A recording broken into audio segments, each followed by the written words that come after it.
at that young an age would actually be famous people, famous sons of famous fathers sharing the same first and last names. We're going to, by having minimum age qualifications, open our system up to talent of all sorts.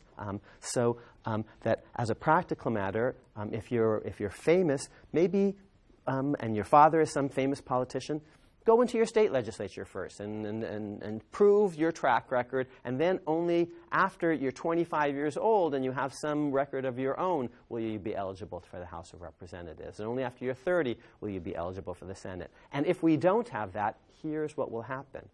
States will start sending their most famous people to the national capital at a very young age, hoping that they'll get seniority and become famous in the continental politics at an early age, and that will eventually benefit the state. And so states are going to have incentives to send people younger and younger, so that their most distinguished citizens get more clout in federal politics. And if one state does it, another state will do it, and that will create a race to the bottom with states having a temptation to send younger and younger folks, and that will lead to a kind of aristocracy, because the younger folks that are going to be picked, if that were the world, would be well-born people with famous names. So although it might seem to be a restriction on the voters to say you can't vote for someone 24 or 23 or 22, we're doing it for egalitarian reasons, to open the thing up. So if you're 30 years old and you don't have a lot of property, you're eligible to be in the Senate. You will, as long as your fellow citizens hold you in high regard. You know, you're a school teacher, you're a war hero. It's not about whether you have property or not.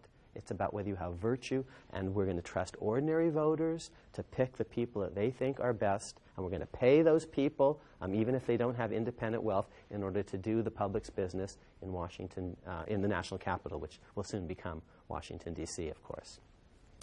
Now, here's another number in Article 1. 2. The members of the House of Representatives are elected every 2 years. And the Fed will say, look, this is pretty good. In Parliament, they're elected, they're supposed to be elected, every 7 years, but they're often not elected but Parliament is allowed to change the rules in the middle of the game, so they say 7 years.